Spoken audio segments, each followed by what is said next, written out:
Hare Krishna, everyone. Welcome back to the daily readings of Srila Prabhupada's books. On this holiest of days, the disappearance of Srila Bhaktivinoda Thakur. More about that later. And also the disappearance of Gadadhar Das Pandit, one of the 5 members of the Panchatattva, which is a very special form of the Lord in which he came in order to prove that the Supreme Absolute Truth is diverse. It's not just one light, it's a diverse place with diverse personalities and relationships and loving exchanges and everything like that. More about that later. But right now we want to start to hear the Srimad-Bhagavad Purana, the Srimad-Bhagavatam, for Christina, who hasn't been here yet. This is a very ancient literature which was passed down by word of mouth and ear.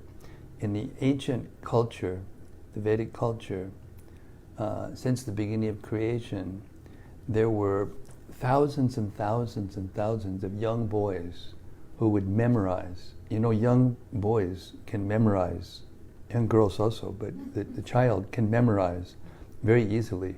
Even there, you say things to them, they're just playing around. You don't realize it, but it's going in, and they realize and they memorize.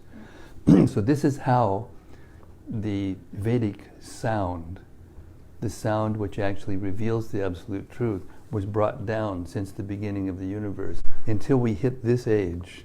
And this age we're living in is called the Kali Yuga. It's called the Iron Age. And the memories are becoming less, in case you didn't notice. If you have a human body, then you've already noticed. That's what the internet and all these computers and hard drives and everything are about. They give us our memory. But before, and this is how the exact sound was passed down, because they would have 50,000 young boys, and not every one of them could memorize perfectly, but the vast majority of them could. So that's the way they tested, and they got the sound to come down. And then an incarnation, a literary incarnation of Krishna, or God, appeared and wrote it down so that it would not get lost for the Kali Yuga. So this book, the Srimad-Bhagavatam, is a literature that he brought in his mystic meditation, which is the essence of all those transcendental sounds. It's very, very deep, and it's very spiritual. So have a good time. Hare Krishna. And some of the thoughts are heavy, and they tell us about the laws of nature, but it's good for us to hear. Okay. One of the authorities in our line was Sanatana Goswami, and he was a direct disciple, the senior disciple actually, of Chaitanya Mahaprabhu, who is the latest full incarnation of Krishna. And Lord Chaitanya instructed Sanatana Goswami for 2 months straight, all the truths of the Vedas. And then he wrote this prayer in glorification of the Srimad-Bhagavatam. We recite it every day before we start to read this book, because it gives us inspiration and insight into the nature and the depth of the book.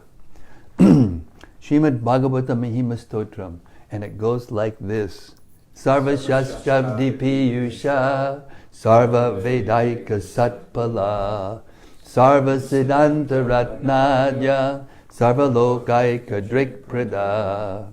O nectar from the ocean of all scriptures, singular fruit of all the Vedas, rich mine of the precious gems of all conclusive truths, you are the only giver of sight to all the worlds.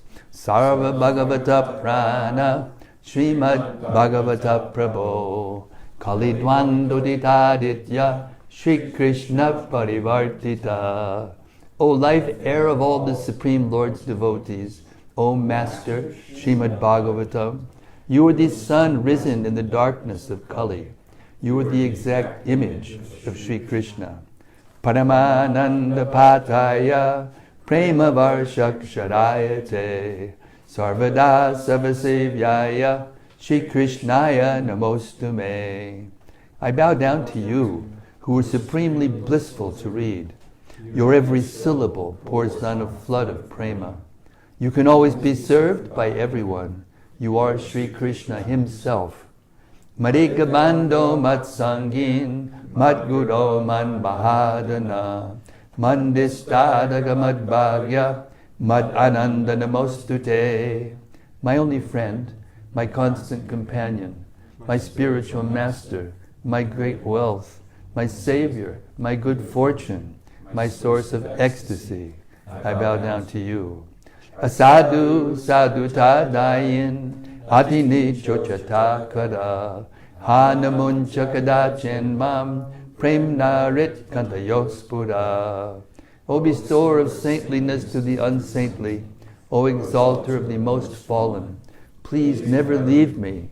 Always appear in my heart and my voice with pure love. Om Namo Bhagavate Vasudevaya. Om Namo Bhagavate Vasudevaya. Om Namo Bhagavate Vasudevaya. Om Namo Bhagavate Vasudevaya. Om Namo Bhagavate Vasudevaya. Om Namo Bhagavate Vasudevaya. So we've reached the 11th verse of the 14th chapter of the 7th canto of Srimad-Bhagavatam. The name of the chapter is Ideal Family Life. Text 11. Dogs, fallen persons, and untouchables, including chandalas, dog-eaters, should all be maintained with their proper necessities, which should be contributed by the householders. Even one's wife at home, with whom one is most intimately attached, should be offered for the reception of guests and people in general. Purport.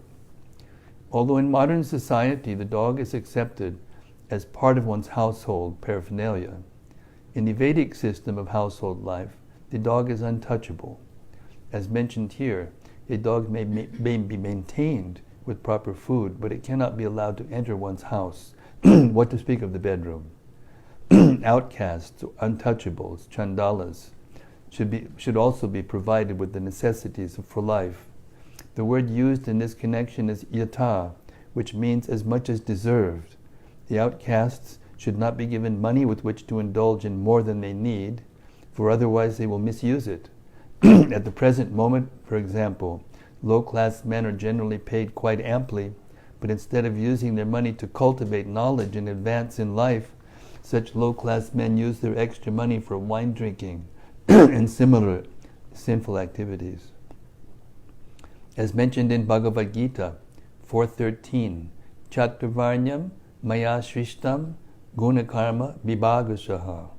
There must be 4 divisions of human society, according to the work and qualities of men. Men with the lowest qualities cannot do any work that requires higher intelligence. However, although such a division of men must exist according to their quality of work, it is suggested herewith that everyone must have the necessities of life. The communists of the present day are in favor of supplying the necessities of life to everyone, but they consider only the human beings and not the lower animals. The Bhagavatam's principles are so broad, however, that it recommends that the necessities of life be supplied to everyone, man or animal, regardless of good or bad qualities. The idea of giving even one's wife to the service of the public is that one's intimate relationship with his wife, or one's excessive attachment for his wife, by which one thinks his wife to be his better half or to be identical with himself, must gradually be given up. As formerly suggested, the idea of ownership, even of one's family, must be abandoned. The dream of material life is the cause of bondage in the cycle of birth and death, and therefore one should give up this dream. Consequently, in the human form of life, one's attachment for his wife should be given up, as suggested herein. And just a note to the newcomers, this doesn't mean that you neglect or treat badly or whatever. It means that you understand that they belong to God. They don't belong to you. They're the property of God. And therefore you take care of them more carefully than you would if they were yours. Text 12. one so seriously considers one's wife to be his own that he sometimes kills himself for her, or kills others, including even his parents who are his spiritual master or teacher. Therefore, if one can give up his attachment to such a wife, he conquers the Supreme Personality of Godhead, who is never conquered by anyone. Purport: every husband is too much attached to his wife. Therefore, to give up one's connection with his wife is extremely difficult. But if one can somehow or other give it up for the service of the Supreme Personality of Godhead, then the Lord himself, although not able to be conquered by anyone, comes very easy, very much under the control of the devotee. This also means that when we die, everyone has to die. Is there anybody that questions that? Can everybody, we can accept that as true? Okay, that's a good platform to start from. When you die, you have to give up your wife and husband and family and friends and money and position and nation and everything. So the idea is, if we're spiritually advancing, by the time we come to the point of leaving the body, we don't feel attached to those things because we've transferred our attachment to God and the kingdom of God. So therefore, when we leave our body, we jump, or well, not jump, but we go immediately to the kingdom of God when we leave our body, rather than coming back into another material body to act out the attachment we had for our wife and husband and children and this and that and the other thing. This is called liberation.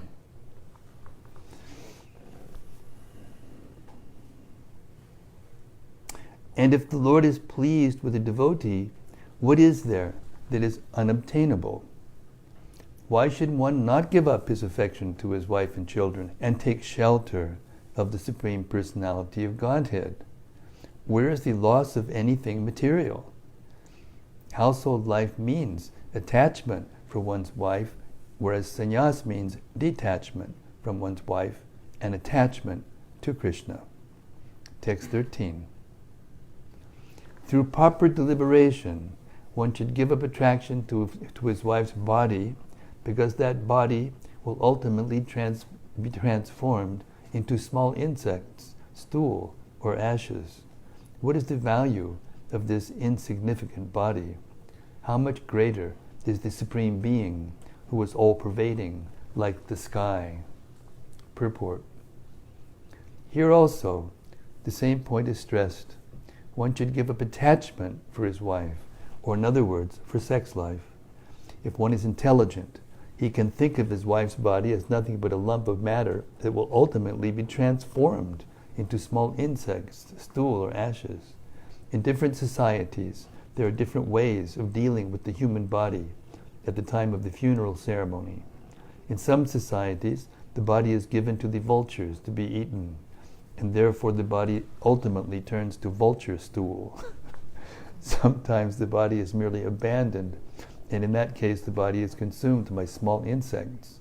In some societies, the body is immediately burned after death, and thus it becomes ashes. In any case, if one intelligently considers the constitution of the body and the soul beyond it, what is the value of the body? Antavanta ime deha nityasyokta sharirina. The body may perish at any moment, but the soul is eternal. If one gives up attachment for the body and increases his attachment for the spirit soul, his life is successful. It is merely a matter of deliberation. Text 14. An intelligent person should be satisfied with eating prasad, food offered to the Lord, or with performing the 5 different kinds of yajna, panchasuna. By such activities, one can give up attachment for the body and so-called proprietorship with reference to the body. When one is able to do this, he is firmly fixed in the position of a Mahatma. Purport. Nature already has an arrangement to feed us. By the order of the Supreme Personality of Godhead, there is an arrangement for eatables for every living entity within the 8,400,000 species or forms of life. Eko bahunam yo vididati kaman. Every living entity has to eat something, and in fact, the necessities for his life have already been provided by the Supreme Personality of Godhead. The Lord has provided food for both the elephant and the ant. All living beings are living at the cost of the Supreme Lord, and therefore, one who is intelligent should not work very hard for material comforts. Rather, one should save his energy for advancing in Krishna consciousness. All created things in the sky, in the air, on land, and on the sea, in the sea, belong to the Supreme Personality of Godhead, and every living being is provided with food. Therefore, one should not be very much anxious about economic development and unnecessarily waste time and energy with the risk of falling down in the cycle of birth and death. Text 15. Every day, one should worship the Supreme Being, who is situated in everyone's heart, and on this basis, one should separately worship the demigods, the saintly persons, ordinary human beings, and living entities, one's forefathers, and oneself. In this way, one is able to worship the Supreme Being in the core of everyone's heart. Text 16.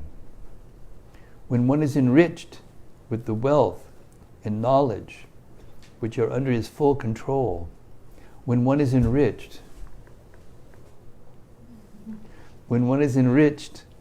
with wealth and knowledge which are under his full control, and by means of which he can obtain and can perform yajna or please the Supreme Personality of Godhead, one must perform sacrifices, offering oblations to the fire according to the directions of the Shastras. In this way, one should worship the Supreme Personality of Godhead. Another note to the newcomers: in this age, all those elaborate sacrificial performances are not recommended. They require too many things and too much rules and regulations. But in this age, it's been made simpler for us. We can get the same benefit by performing the sacrifice of chanting together the holy names of Krishna. Hare Krishna, Krishna Krishna, Hare Hare, Hare Rama, Rama Rama, Hare Hare. So we get the same benefit as doing that together as all of the yajna performances which are described here in this book. Purport. Bhagavad Gita 3:9 clearly says, Yagyartat kamanonyatra lokoyam karma bandhanaha. Everyone may be engaged in his occupational duties, but the result of these duties should be offered for sacrifice to satisfy the Supreme Lord. If one is fortunate enough to possess transcendental knowledge as well as the money with which to perform sacrifices, one must do it according to the directions given in the Shastras. It is said in Srimad-Bhagavatam 12:3-52, Krite yad dhyayato vishnum tritayam yajato mukhahi dvapare paricharyayam kalo tad dadikirtanat. The entire Vedic civilization aims at satisfying the Supreme Personality of Godhead. This was possible in Satya Yuga by meditation upon the Supreme Lord within the core of one's heart, and in Treta Yuga by the performance of costly yajnas, or sacrifices. The same goal could be achieved in Dwapara Yuga by worship of the Lord in the temple.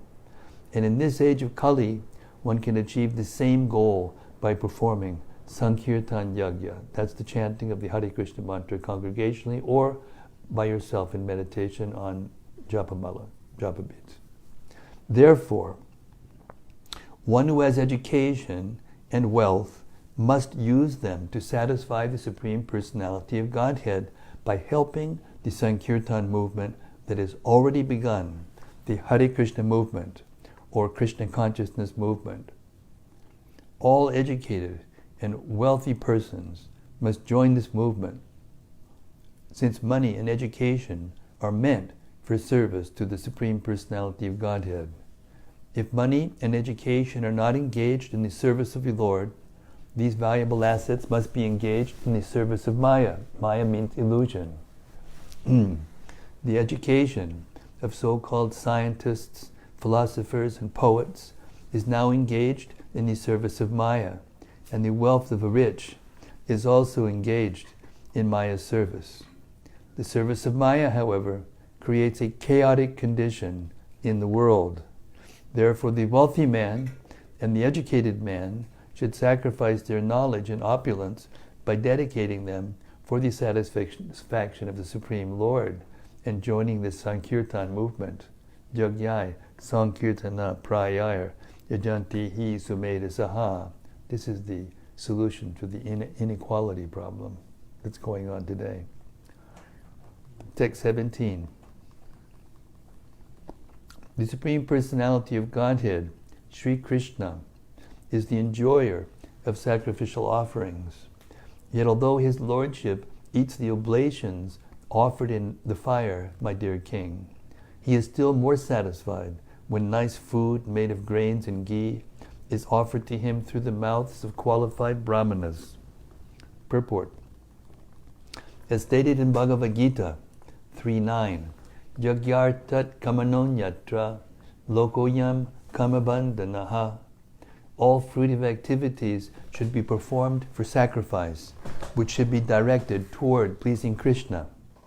As stated elsewhere in Bhagavad Gita 5.29, Bhoktadam yagyatapasam sarvaloka maheshwaram.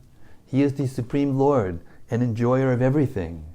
However, although sacrifice may be offered to please Krishna, he is more pleased when grains and ghee, instead of being offered in the fire, are prepared as prasad and distributed first to the brahmanas and then to others. This system pleases Krishna more than anything else.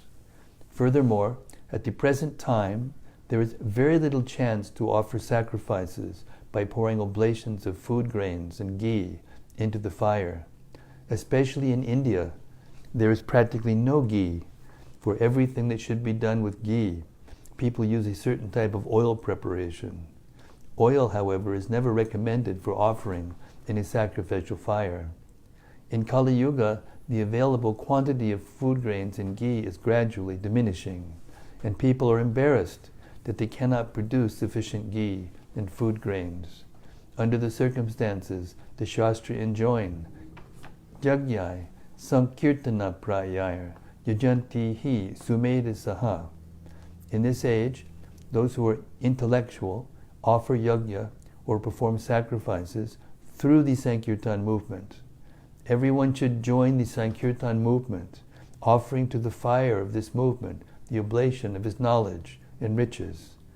In our Sankirtan movement or Hare Krishna movement, we offer sumptuous prasad to the deity and later distribute the same prasad to the brahmanas, the Vaishnavas, and then to the people in general.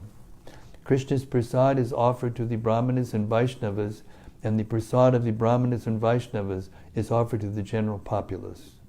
This kind of sacrifice, chanting of the Hare Krishna mantra and distribution of prasad, is the most perfect and bona fide way of offering sacrifice for the pleasure of yajna or Vishnu. Text 18. Therefore, my dear king, first offer prasad unto the brahmanas and the demigods, and after sumptuously feeding them, you may distribute prasad to other living entities according to your ability. In this way you will be able to worship all living entities, or in other words, the supreme living entity within every living entity. Purport. To distribute prasad to all living entities, the process is that we must first offer prasad to the brahmanas and the Vaishnavas, for the demigods are represented by the brahmanas. In this way, the Supreme Personality of Godhead, who is situated in everyone's heart, will be worshipped. This is the Vedic system of offering prasad. Whenever there is a ceremony for distribution of prasad, the prasad is offered first to the brahmanas, then to the children and old men, then to the women, then to the animals like dogs and other domestic animals. Then when it is said that Narayana, the supreme being, is situated in everyone's heart, this does not mean that everyone has become Narayana, or that a particular poor man has become Narayana. Such a conclusion is rejected herein. Text 19. A Brahmana who is sufficiently rich must offer oblations to the forefathers during the dark moon fortnight in the latter part of the month of Bhadra. Similarly, he should offer oblations to the relatives of the forefathers during the Mahalaya ceremonies in the month of Ashwina. Text 20 to 23.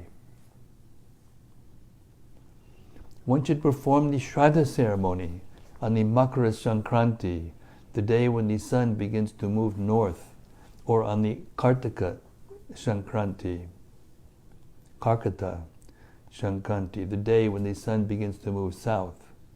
One should also perform this ceremony on the Mesha Sankranti day and the Tula Sankranti day, in the yoga named Vyatipata, on that day in which 3 lunar tithis are conjoined, during an eclipse of either the sun or the moon, on the 12th lunar day, and in the Shravana Nakshatra. One should perform this ceremony on the Akshaya Tritiya day, on the 9th lunar day of the bright fortnight of the month of Kartik, on the 4 Ashtakas, in the winter season and cool season, on the 7th lunar day of the bright fortnight of the month of Magh, during the conjunction of Magha Nakshatra and the full moon day, and on the days when the moon is completely full, or not quite completely full, when these days are conjoined with the nakshatras from which the names of certain months are derived. One should also perform the Shraddha ceremony on the 12th lunar day, when it is in conjunction with any of the nakshatras named Anuradha, Shravana, Uttara Palguni, Uttara Shadha, or Uttara Bhadrapada. Again, one should perform this ceremony when the 11th lunar day is in conjunction with either Uttara Palguni, Uttara Shadha, or Uttara Bhadrapada. Finally, one should perform this ceremony on days conjoined with one's own birth star, Janma Nakshatra, or with the Shravana Nakshatra. So today, we do things like, have birthday parties for, glorifying our own selves when it's our birthday, or the birthday of a loved one or friend. Or we will have some special ceremony on the day that our mother died, or that a grandfather died, or a special personality day. We have, Martin Luther King Day, or this day or that day in our calendars. So this is the source of those things. It shows you how to do those kinds of things, but more scientifically, so that what you want to do will be efficient and get to conclusion, to go to the benefit of those departed souls, or go to the benefit spiritually through the process of spiritual realization. It's very scientific, as you can hear. Purport. The word ayana means path or going. The 6 months when the sun moves toward the north are called Uttarayana, or the northern path. And the 6 months when it moves south are called the Dakshinayana, or the southern path. These are mentioned in Bhagavad Gita 8:24 and 25.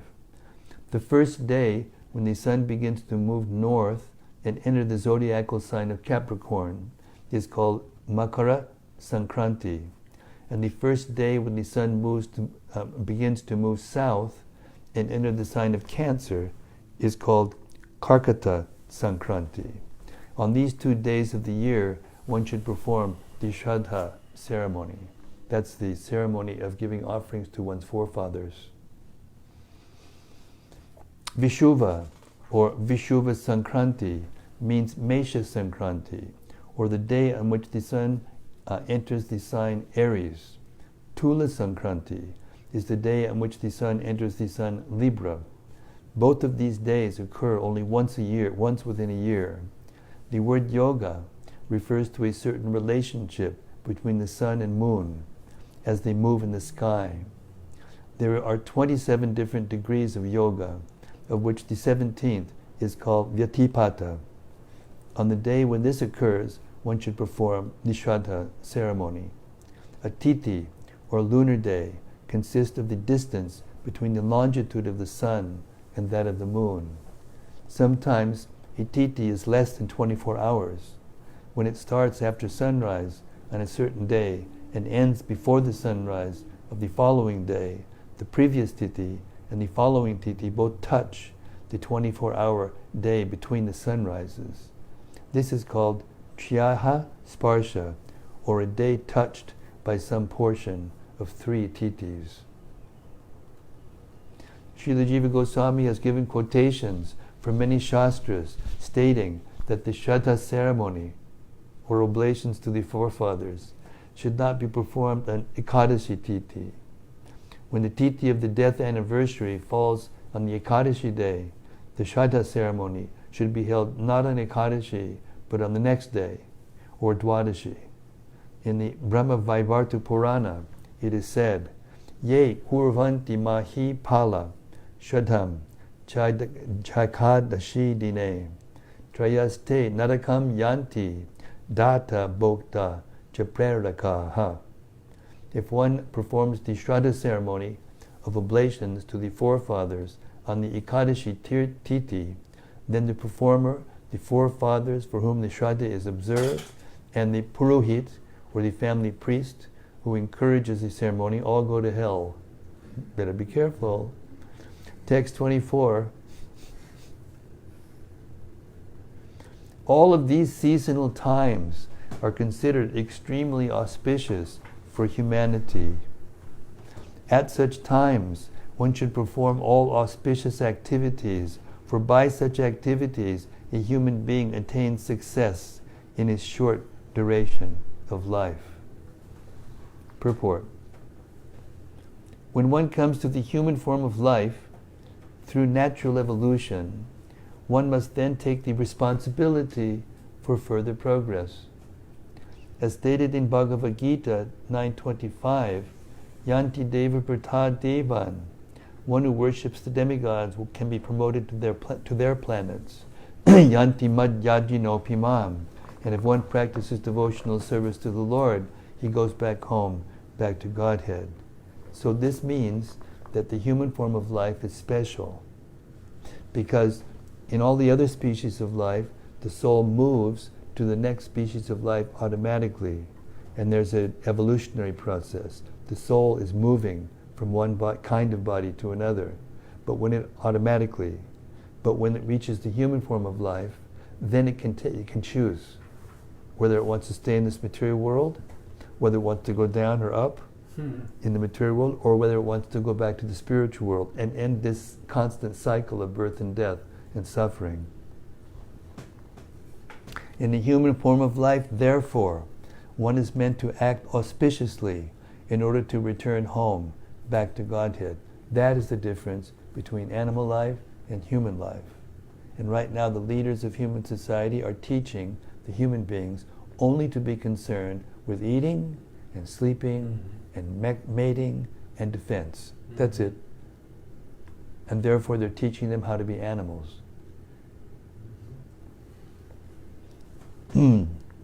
Devotional service, however, does not depend on material conditions. Ahaituki apratiyata.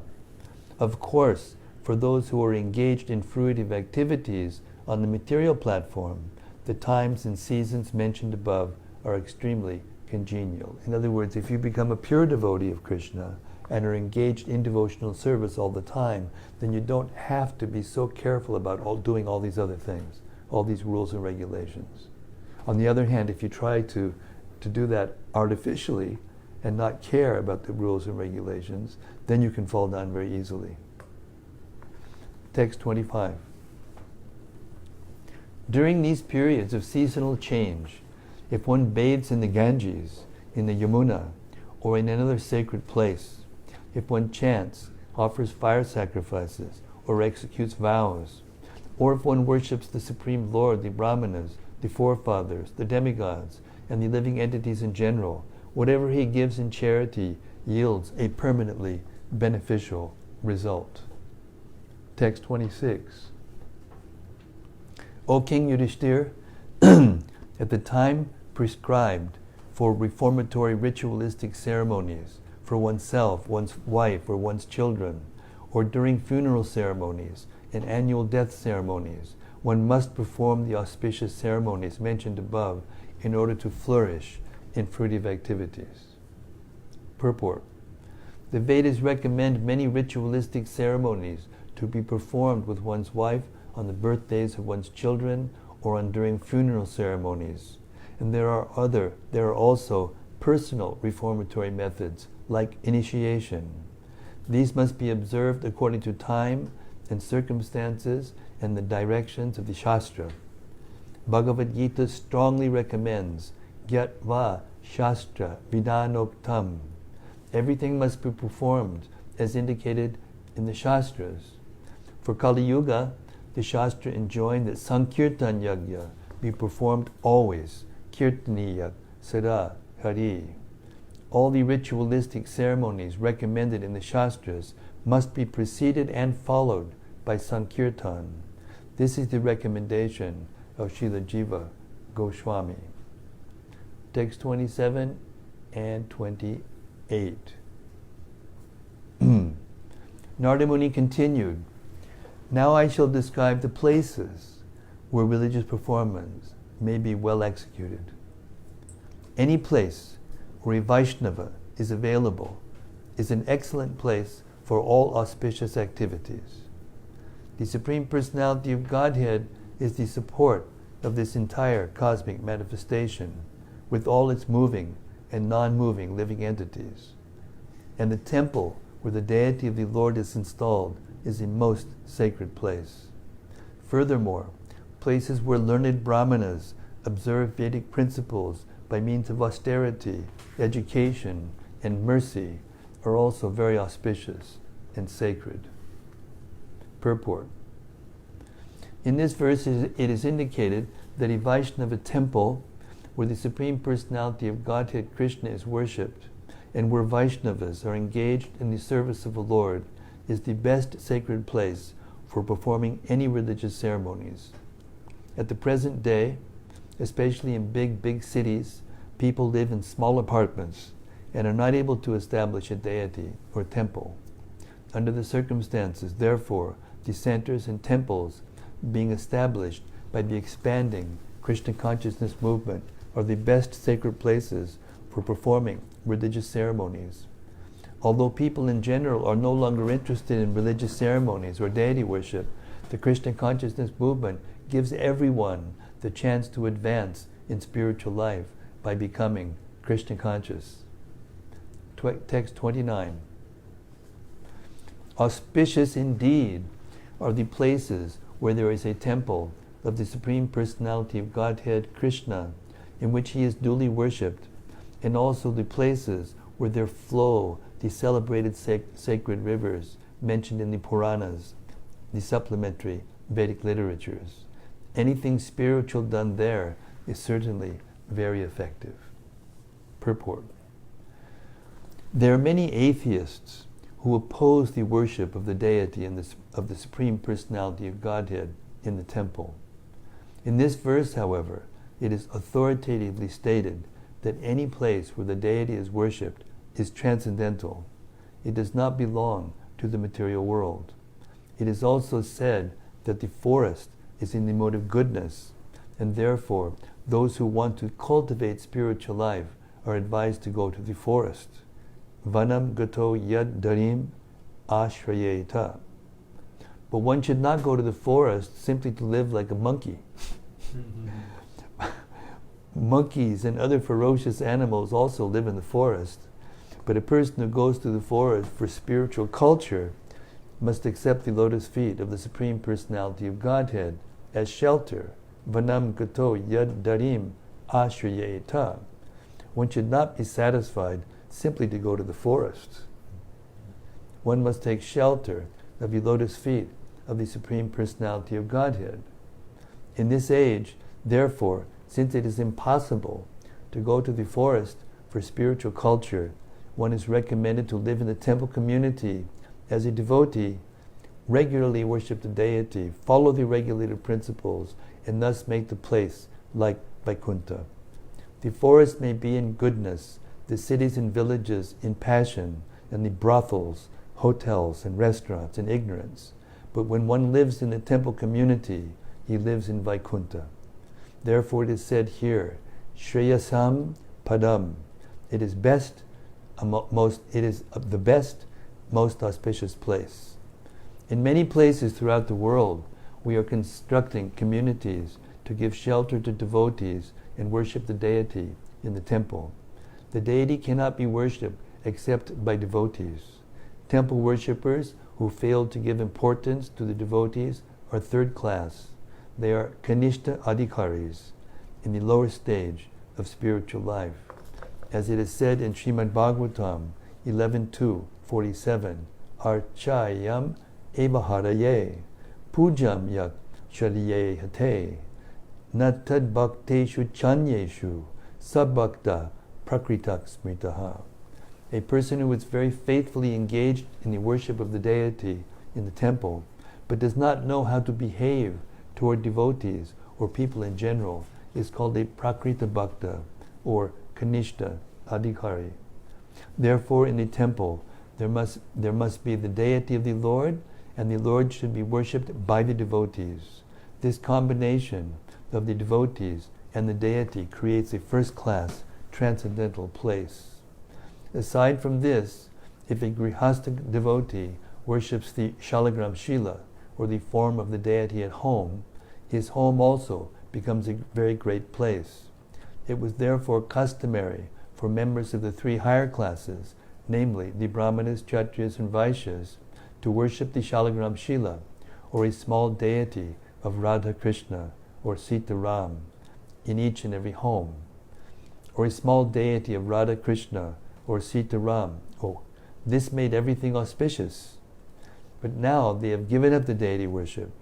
Men have become modernized and are consequently indulging in all sorts of sinful activities, and therefore they are extremely unhappy. According to the Vedic civilization, therefore, the holy places of pilgrimage are considered most sacred, and still there are hundreds and thousands of holy places like Jagannath Puri, Vrindavan, Hardwar, Rameshwara, Prayag, and Mathura. India is the place for worshipping or for cultivating spiritual life. The Krishna consciousness movement invites everyone from all over the world, without discrimination as to caste or creed, to come to its centers and cultivate spiritual life perfectly. Hare Krishna. So, as I mentioned before we started reading, I'm going to stop the reading now, but I want to give a special moment to Srila Bhaktivinoda Thakur. Time does not wait for anyone, and over time, things are forgotten, and therefore Krishna appears periodically when the human society becomes time-worn, what we call time-worn. And even then, when the Lord appears and the atmosphere is transformed into a spiritual atmosphere, over time, after he leaves, it's forgotten again. And then he either has to appear again, or a special person comes to reignite the spiritual atmosphere. Jesus Christ was one of those persons. Muhammad was one of those persons. Buddha was one of those persons. And Krishna is the source of all those persons. And Sri Chaitanya Mahaprabhu is Krishna himself, and he appeared 500 years ago. But because we're in the Kali Yuga, and because the mode of ignorance is very deep and thick, it tends to be forgotten quickly. Just like now we have a big war and everybody goes, no, we can never do that again until, 10 or 15 or 20 or 50 years ago, go on, and we forget. So, Bhaktivinoda Thakur was an extremely, extremely special person. He appeared in Bengal in in the 1800s, after Lord Chaitanya had left, and after Krishna consciousness process and society had degraded, and single-handedly, he lifted up the movement of Krishna consciousness, single-handedly. And I can't go into the life of him because it's very deep and it's very interesting. But I wanted to read a sample of his writing in English that can give you just an idea of the depth of this person and how it can be that he even, because at that time the British were in charge of India, and they didn't give positions to Indian-bodied people, period. But Bhaktivinoda Thakur was so elevated, he gradually rose up in the ranks, and he was district magistrate. And the different English governors of different places in India, they were all competing to get him into their place. Because he was honest, he was spiritually advanced, he could talk to the local people and convince them and solve discrepancies and differences of opinion, etc., etc. And he was a magistrate, which means he was a judge, and he used to do, he would take what it would take an ordinary judge 3-4 days to do, he would do in a half a day. He was extremely competent. So I want to read you samples of his writing in English, which is very important because it was very rare for an Indian-bodied person to speak English as eloquently as he did. So you have to put on your thinking caps now, because I'm going to read 2 poems that Bhaktivinoda Thakur wrote. One of them was called, this was one that was dedicated to Haridas Thakur's Samadhi in Puri. You ready? This is on Haridas Samadhi, a Saragrahi Vaishnava. You sure you're ready for this? Oh, born of Muslim parents, Haridas, and trained in youth in Muslim creed, thy noble heart to Vaishnava truth did pass. Thy holy acts, thy candor plead. Is there a soul that cannot learn from thee that man must give up sect for God? That thoughts of race and sect can ne'er agree with what they call religion broad? Thy love of God and brother soul alone bereft thyself of early friends. Thy softer feelings oft to kindness prone, led on thyself for higher ends. I weep to read the Qazis and their men oft persecuted thee, alas. But thou didst nobly pray for thy wicked then, for thou wert Vaishnava, Haridas. And God is boundless grace to thee, O man, united thee to one who came to save thee fallen souls from evil's plan of taking human souls to shame. And he it was who led you all that came for eternal, holy, pure, and gave you rest in heaven's enduring name and sacred blessings ever sure. Thy body rests upon the sacred sands of Swargadvar near the sea. Oh, hundreds come to thee from distant lands to enjoy a holy, thrilling glee. The waters roar and storming winds assail thy ears in vain, ah Vaishnav soul. The charms of Vrindavan thy heart regale. Unknown the wheel of time doth roll.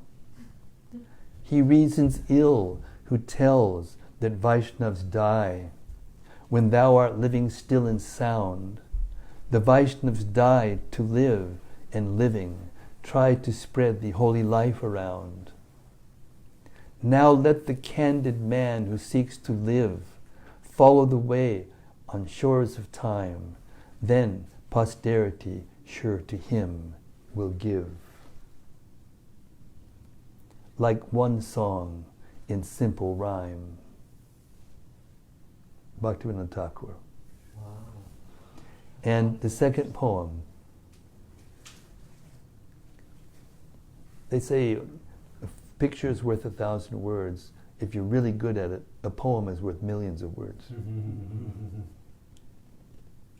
This is called Saragrahi Vaishnava by Bhaktivinoda Thakur. Alas, for those who spend their lives in festive mirth and joy, the dazzling, deadly liquid forms their heart for air employ. The shining bottles charm their eyes and draw their heart's embrace. The slaves of wine can never rise from what we call disgrace. Was man intended to be a brute in work and heart? Should man, the Lord of all around, from common sense depart? Man's glory is in common sense, dictating us the grace that man is made to live and love the beauteous heaven's embrace. The flesh is not our own, alas, the mortal frame a chain. The soul confined for former wrongs should try to rise again. Why then this childish play in that which cannot be our own, which falls within 100 years as if a rose ablown? Our life is but a rosy hue, to go ere long to naught. The soul alone would cast for air with good or evil fraught.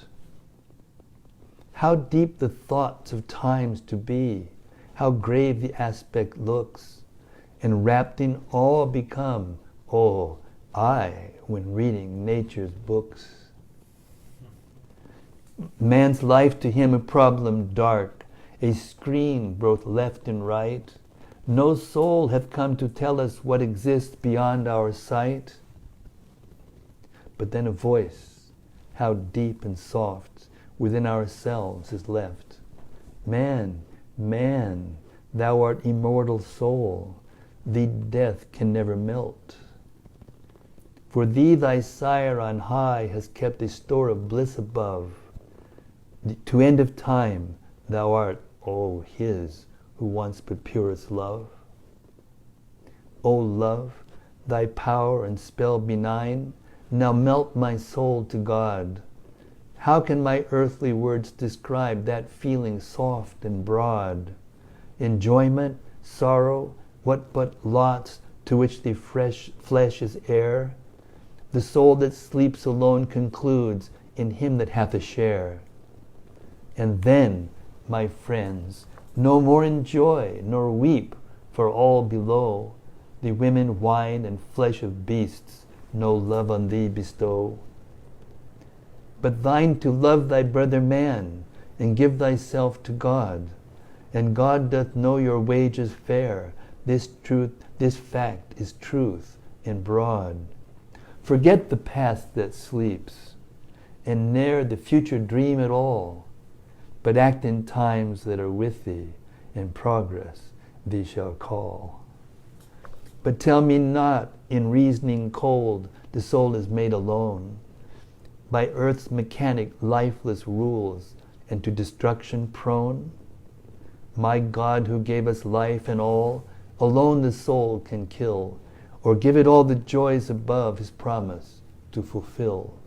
So push on thy onward march, O soul, against an evil deed that stands with soldiers, hate and lust, a hero be indeed. Maintain thy post in spirit world as firmly as you can. Let never matter push thee down. O stand, heroic man. O Sharanagri Vaishnava soul, thou art an angel fair. Lead me on to Vrindavan, in spirit's power declare. There rests my soul from matter free, upon my lover's arms. Eternal peace and spirit's love are all my chanting charms. Hare Krishna. Hare Krishna. So, Great. ordinary person cannot write that. Yeah, that's incredible. Hare Krishna.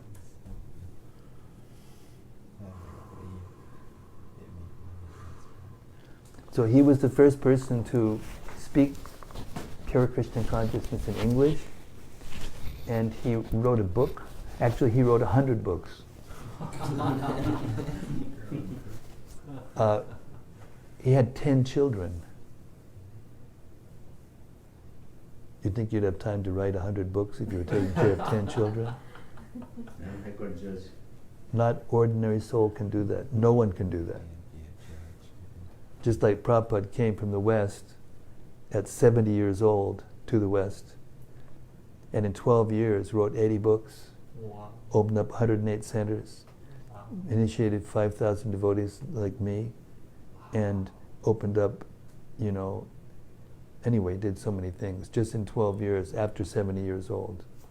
So these are pure Vaishnavas. These are empowered souls that, as I said before, come to uplift the world and reinstate spiritual principles and re-spiritualize human society.